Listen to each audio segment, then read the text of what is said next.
एक जगह कोई खटपट हुई, दूसरे को सर्वस्व मान लिया।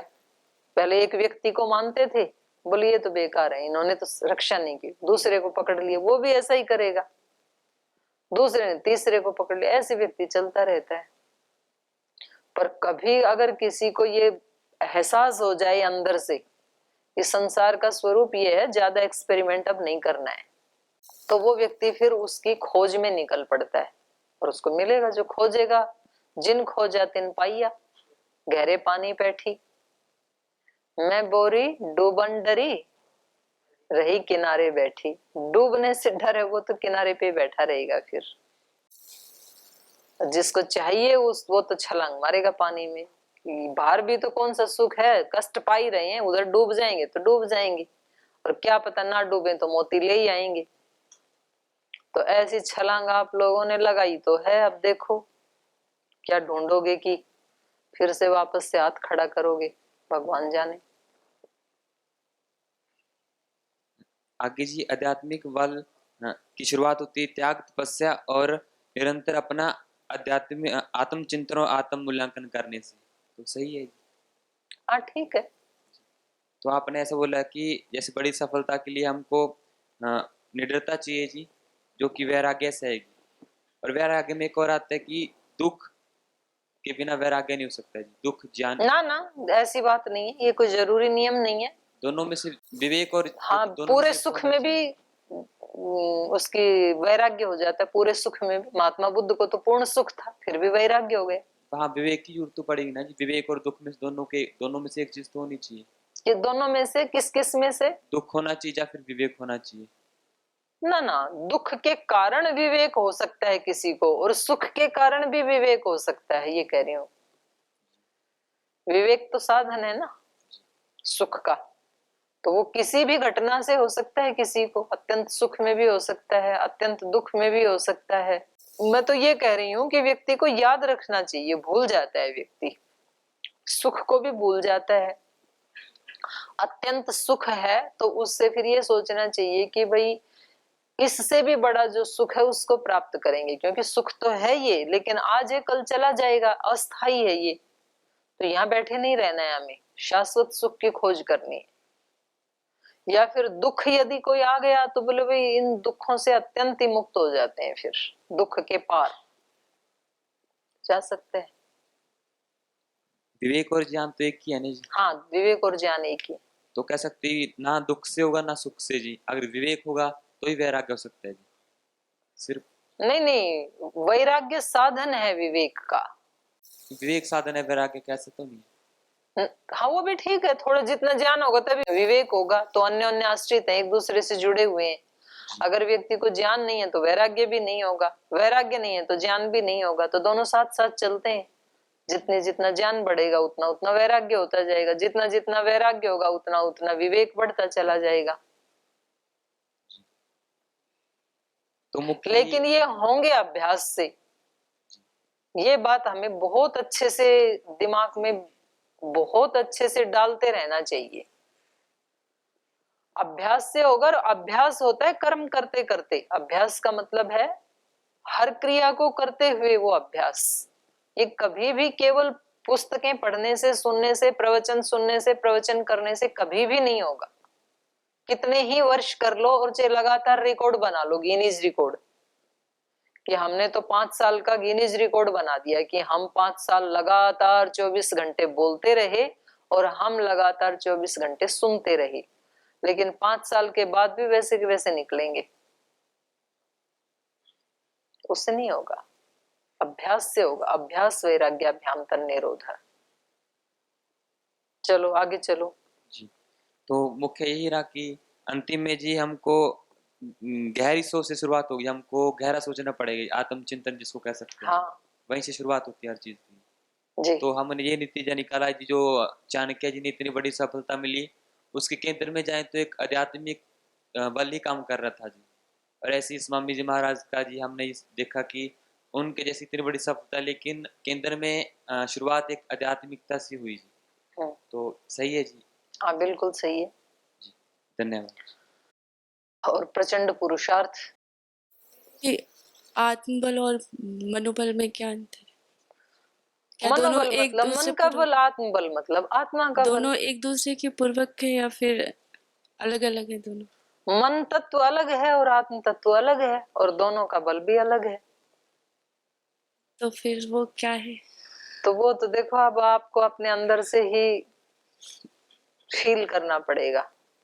तो हम भूख अलग है, प्यास अलग है। अब मैं कैसे दिखाऊं आपको कि भूख क्या है और प्यास क्या है? वो तो आपको अंदर से अनुभूति होगी ना। पानी पीने की जो जिज्ञासा है उसको प्यास कहते हैं।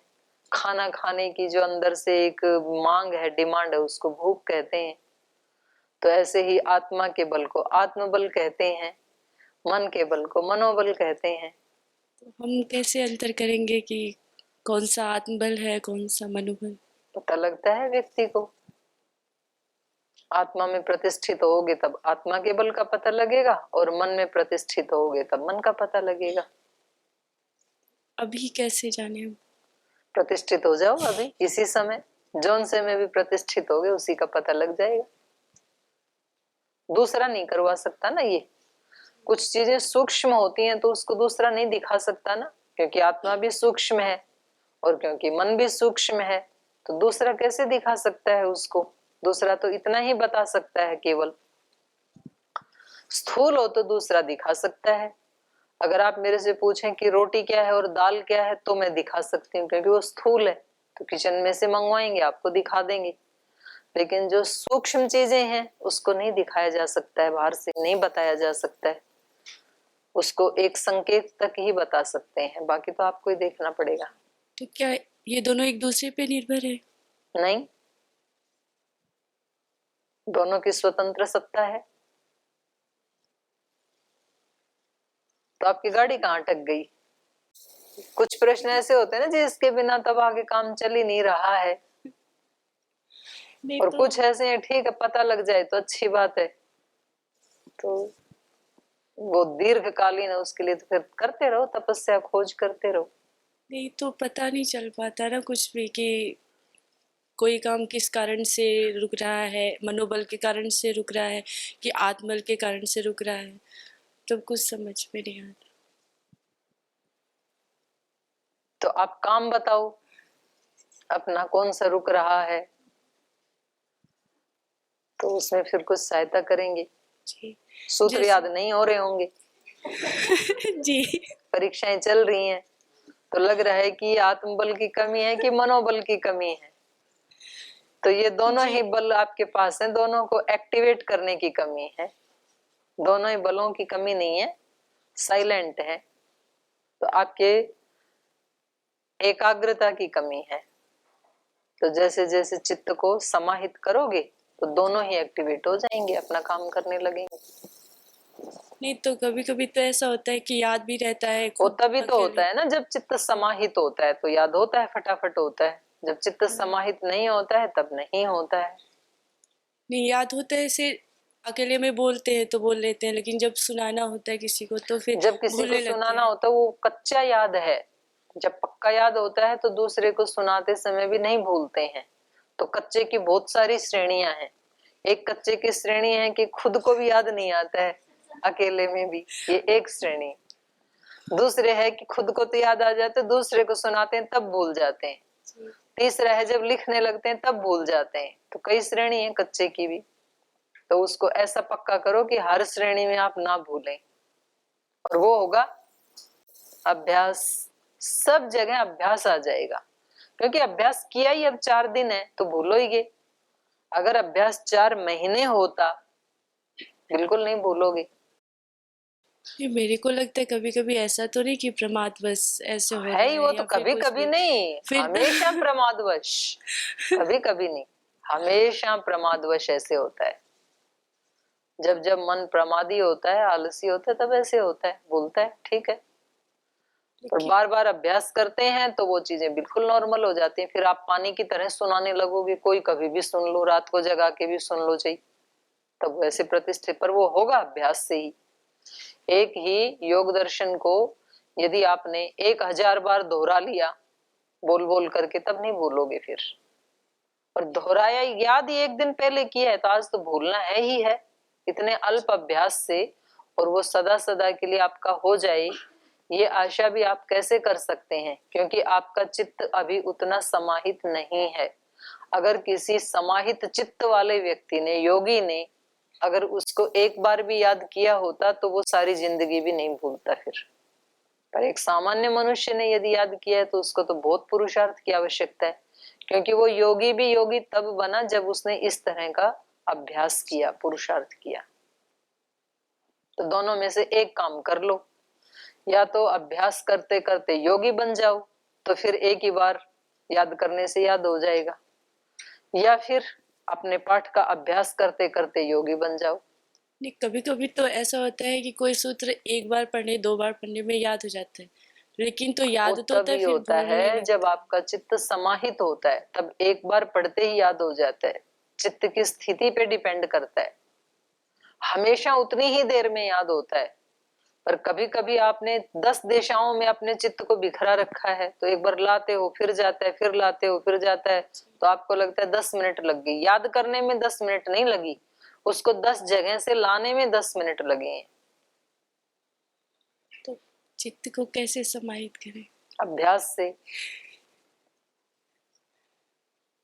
हाँ, क्योंकि ये तुरंत ताजा के काम तो ऐसे ही होंगे। आप लोग तैयारी करते हो 2-4 दिन पहले, 8 दिन पहले चेतन होते हो, उससे पहले अपने लगे रहते हो, तो फिर तो ऐसे ही होगा बच्चे। ये कभी एनुअल उसकी तैयारी में अभी से ही लग जाओ, इसीलिए तो ये परीक्षाएं होती है ना। तो जो सावधानी एक विद्यार्थी परीक्षा से पहले दिन करता है, वो सावधानी यदि साल भर रह जाए तो उसको मेरिट लिस्ट में आने से कौन रोक सकता है। जो सावधानी एक रोगी बीमार होने पे रखता है, वो ही सावधानी वो व्यक्ति नॉर्मल जीवन में भी रख ले तो उसको कौन रोगी कर सकता है। तो अपने हाथ में है वो। और यही आध्यात्मिकता भी कहती है, यही कर्तव्य का पालन है, यही स्वधर्म का पालन है, यही राष्ट्र भक्ति है, यही ईश्वर भक्ति है, यही गुरु भक्ति है। हमने पता नहीं क्या समझ रखा आध्यात्मिकता को। आध्यात्मिकता को हमने केवल मंत्र पाठ, जाप, इसको समझ रखा है।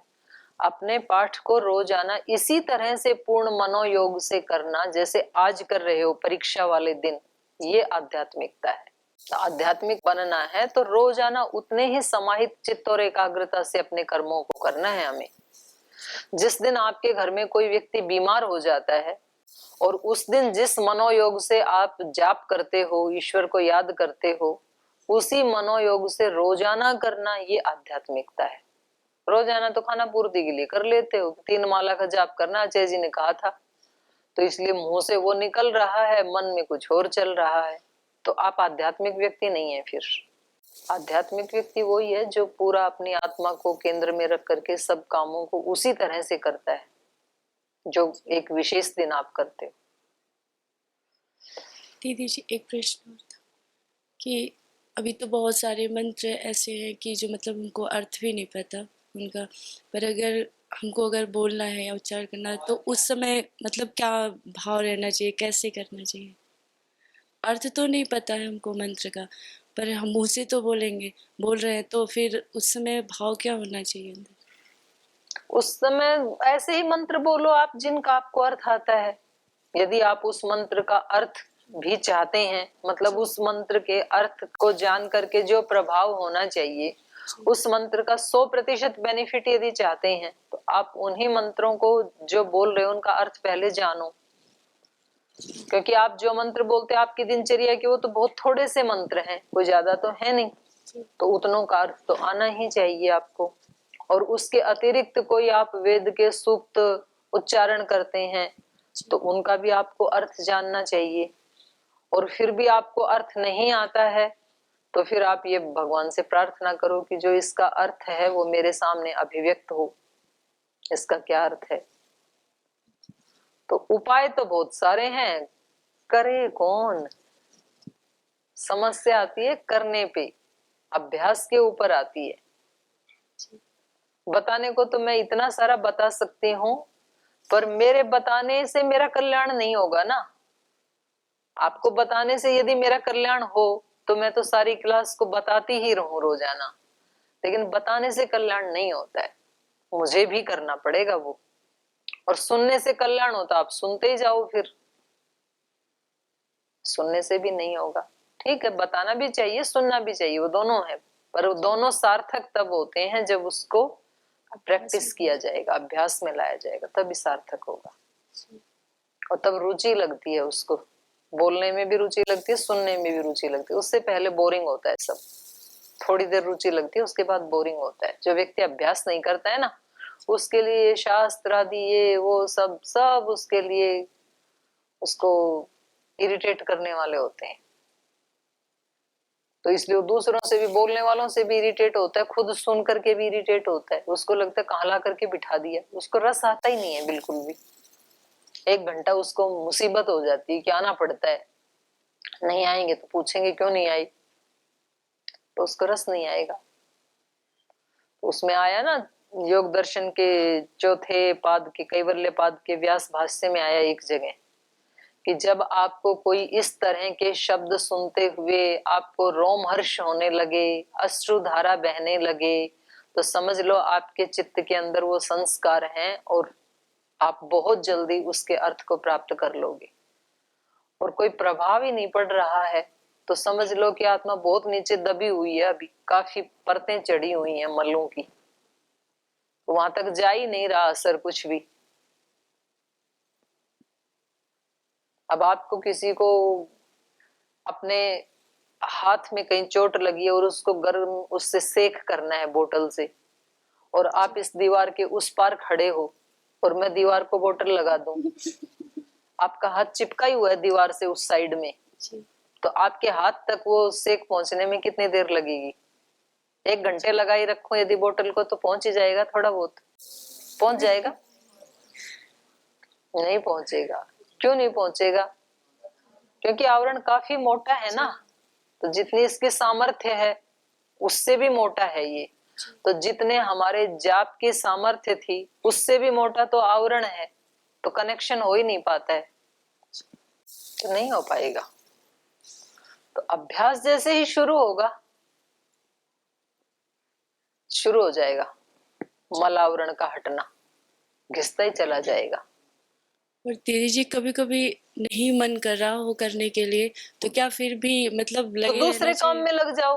देखो, काम का स्वरूप तो बदल सकते हो आप, इसलिए व्यास भाष्य में कहा वहां पर स्वाध्यायात योगमासीत योगात स्वाध्यायाम आमनेत स्वाध्याय योग संपत्त्या परमात्मा प्रकाशते।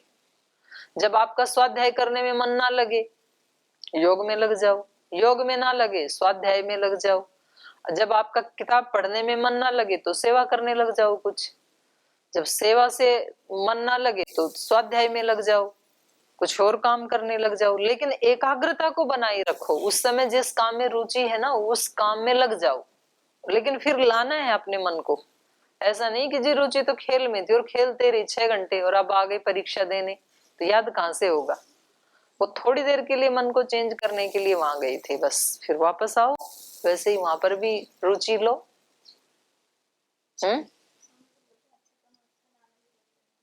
हाँ, अच्छा काम अच्छा ना लगे तो भी करना चाहिए, क्योंकि करने से ही अच्छा लगने लगेगा, प्रैक्टिस से ही होगा। तो महाराज जी ने तो सारे सूत्र हमें दे ही रखे हैं, सामान्य भाषा में दे रखे हैं या इन्होंने अपनी भाषा में दे रखे हैं सूत्रकारों ने। कभी कभी दूसरे कार्य में लगने पे मन में ये रहता है कि वो भी छूट रहा है, उसको भी तो पूरा नहीं हुआ, फिर ये भी तो ना ये हो पाता है ना वो हो पाता है। हाँ, ये असमाहित चित्त की पहचान है कि ना वो हो पाता है ना ये हो पाता है और टाइम ऐसे ही चला जाता है। तो इसके लिए भी ये अभ्यास करना है कि किसी ना किसी एक काम में तो व्यक्ति को एंजॉय करना ही चाहिए, क्योंकि व्यक्ति जब खेलता है तो खेल का आनंद नहीं ले पाता, लगता है अभी पाठ पढ़ा हुआ है, तू कहाँ प्लेग्राउंड में आ गए। और जब वहां पढ़ने जाता है तो बोले याद तो हो नहीं रहे, यहाँ खेल और चला गया आज का, इससे अच्छा तो खेल ही लेते। तो वो प्याज भी खा लेता है और डंडे भी खा लेता है, दोनों खा लेता है ऐसे करके। हाँ, सारे दुख उठा लेता है पर एक दुख नहीं उठा पाता है अभ्यास और वैराग्य का, बाकी दुनिया के सारे दुख उठा लेता है। कहता है ये इतने दुख हैं, इसका दुख है, इसका दुख है, इसका दुख है। अब आप देखो ना, दुखों से भाग करके तो यहाँ आए, परिवार वाले दुख थे, समाज के दुख थे, संबंधों के दुख थे, नौकरी का दुख था, बॉस का दुख था, पढ़ाई का दुख था, डिग्री का, कितने दुख थे, उन सब को छोड़ के तो यहाँ आए। अब यहाँ आए तो दूसरा दुख, यहाँ आए तो योग दर्शन, न्याय दर्शन, वैशेषिक, वहां से छोड़ के आए BA, MA, BSc, MSc, PhD सब छोड़ के आई, कोई नौकरी छोड़ के आई, फिर वही दुख।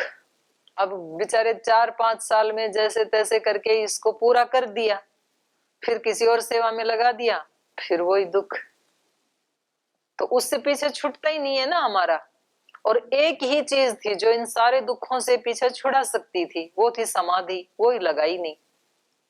ना घर लगाई, ना यहाँ लगा रहे हो, ना आगे लगने वाली है, क्योंकि ये संस्कार लगाने कहाँ देंगे। तो इसलिए एक उसी का ही अभ्यास करो, वो ही सब दुखों का समाधान है। तो बोल जी फिर आज से परीक्षाएं खत्म करो, बैठ के समाधि ही लगा लेते हैं। परीक्षा भी समाधि का ही साधन है, क्योंकि परीक्षा में चित्त को एकाग्र करना पड़ता है, और चित्त को एकाग्र करना ही समाधि में प्रवेश करने का दरवाजा है। तत्र प्रत्येकतानता ध्यानम, देश बंधस चित्तस्य धारणा। किसी एक देश विशेष में देश को बांधना, चित्त को बांधना, एक पर्टिकुलर स्थान में, पर्टिकुलर कार्य में, यही धारणा है। और उस धारणा की एक तांता ही ध्यान है, और ध्यान की ही अगली अवस्था समाधि है। तो समाधि में पहुंचने का रास्ता यहीं से जाता है। तो कहीं ना कहीं तो एकाग्र करना ही पड़ेगा ना। तो उसका सरलतम उपाय यही है कि जो भी सुबह से शाम तक हम कर्म करते हैं उन्हीं में एकाग्र करना शुरू कर दो, क्योंकि काम करने ही करने पड़ेंगे। यहाँ आ गए ब्रह्मचारी या सन्यासी, और उनको जो भी महाराज जी ने पढ़ने का या सेवा का जो भी दायित्व दे दिया वो करना ही करना है। यहाँ से कहीं और जाएंगे तो वहां भी कोई दायित्व मिलेगा, वो करना ही करना है। तो कर्म से व्यक्ति बच नहीं सकता है। तो इसलिए जिसको जो कर्म जहां मिला है उस अपने कर्म में ही वो व्यक्ति अपने चित्त को समाहित करना सीख ले, एकाग्र करना सीख ले। यही समाधि का उपाय है। आध्यात्मिकता भागने का नाम नहीं है। ये मुझे तो आ रहा है समझ में, आपको भी आए तो अच्छी बात है। क्योंकि व्यक्ति को अपने कर्तव्य कर्म को करते हुए ही समाधि का रास्ता वहीं से गुजरता है। आपको कहीं जाना पड़े आप जाएं, उसका कोई भी खंडन नहीं किया जा रहा है।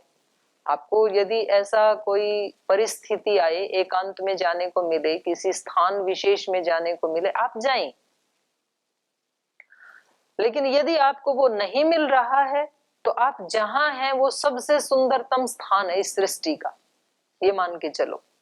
आप जिस समय पतंजलि योगपीठ हरिद्वार में रह रही हैं ना, आपके लिए काशी, मथुरा, हरिद्वार, हरिद्वार तो है ये, कैलाश, मानसरोवर, या जो भी आप कल्पना कर सकते हैं सुंदर स्थान की, उन सब सुंदर स्थानों में सुंदरतम स्थान ये है, ऐसा मानना चाहिए व्यक्ति को। इसको पूरा भगवान का अनुग्रह समझ करके और अपने आप को धन्य समझ करके और उस काम को करना चाहिए जिस काम में लगाया।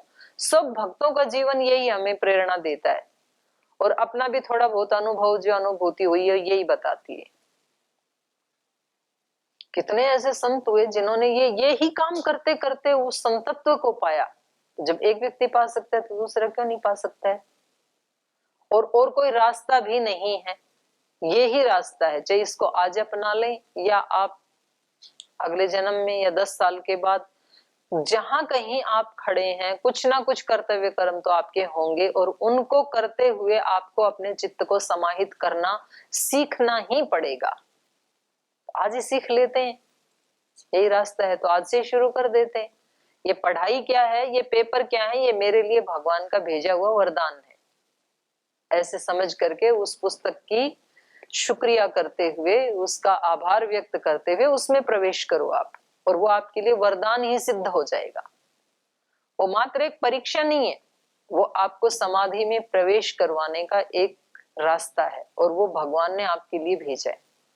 उसको स्वीकार करो, उसका आदर करो, भगवान का धन्यवाद करो। दीदी जी, आपने ये बताया था कि कोई काम तभी संभव हो सकता है जब आप आत्मा से, मतलब अंदर से उसको स्वीकार करें। तो कई कार्य ऐसे तो हम करते तो हैं पर नहीं हो पाता है, तो क्या मतलब अभी हम उसको स्वीकार नहीं किए हैं? हाँ, आपने आत्मा से नहीं किया, मन से किया, तो फिर वो तो छूट भी जाएगा मन वाला तो, क्योंकि मन तो ऐसे ऐसे करता ही रहता है। जी। ठीक है, तो आज का पाठ यहीं आपके प्रश्नों के साथ ही विराम लेते हैं। ओ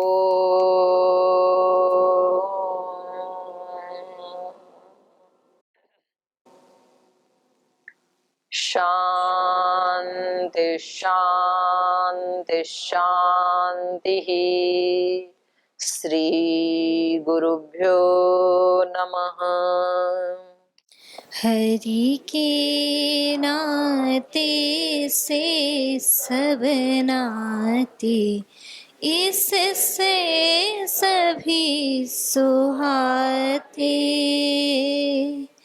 हरि के नाते से सब नाते, इससे सभी सुहाते। किससे बैर करेंगे प्यारे, विविध रूप धर आते। किससे बैर करेंगे प्यारे, विविध रूप धर आते। स्वार्थ बिना जो सबकी सेवा करते नहीं आघाते। स्वार्थ बिना जो सबकी सेवा करते नहीं आघाते। पर दुख दुखी सुखी पर सुख में, वो जन हरि को भाते। पर दुख दुखी सुखी पर सुख में, वो जन हरि को भाते। हरि के नाते से सब नाते, इससे सभी सुहाते। किससे बैर करेंगे प्यारे, विविध रूप धर आते। विविध रूप धर आते। विविध रूप धर